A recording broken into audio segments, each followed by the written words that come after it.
Utopie et relation au travail. Au début du 19e siècle, au Grand Ornu dans le Borinage, un industriel visionnaire, Henri de Gorges, crée une cité ouvrière d'un nouveau genre. Il veut une vie tout en harmonie pour ses ouvriers.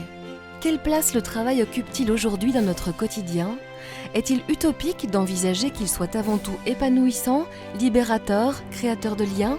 Son utopie est de recréer une harmonie entre le profit et le travail, entre la vie professionnelle et privée, entre l'éducation et l'économie.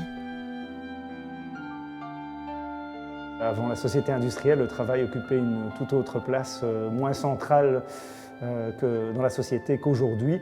Donc on peut très bien imaginer que dans le futur, le travail occupe une autre fonction. Donc c'est pas une nécessité, c'est pas une obligation. On peut imaginer en tout cas que le travail évolue fortement et prenne d'autres formes en tout cas qu'aujourd'hui, qu'on puisse concilier davantage le travail avec certaines obligations, certaines contraintes qu'on ne peut pas éviter et des temps libres davantage axés sur des loisirs, soit très personnels ou des loisirs ou des activités plus collectives. De retrouver vraiment un équilibre entre l'individuel et le collectif.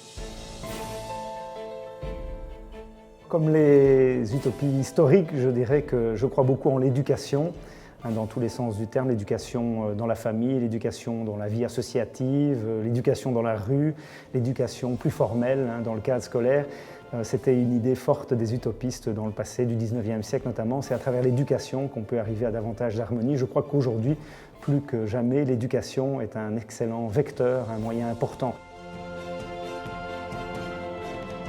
Comme historien, évidemment, on est attentif à la longue perspective, à prendre distance par rapport à l'actualité, par rapport aux réalités contemporaines. Donc notre société, sans doute, a besoin de davantage prendre de distance, d'être moins dans l'immédiateté. Aujourd'hui, beaucoup de gens n'ont pas le temps ou ont trop de temps, donc il faudrait retrouver aussi une harmonie par rapport au temps, que le temps soit formateur, l'épanouissement à travers le temps plutôt que la course en permanence. C'est une aspiration déjà ancienne, mais qu'on retrouve toujours, surtout dans les périodes de crise, c'est la recherche de la qualité. On ne travaille pas seulement pour avoir un salaire, avoir le sentiment qu'on construit quelque chose, qu'on laisse une trace, chacun à son niveau, après son passage. Donc ça, je crois que c'est une aspiration que beaucoup de gens ont, qui traverse finalement le temps. Et c'est à nous, aujourd'hui et demain, de trouver les moyens de pouvoir se rapprocher le plus possible de cette aspiration qui est vraiment commune à tous les humains.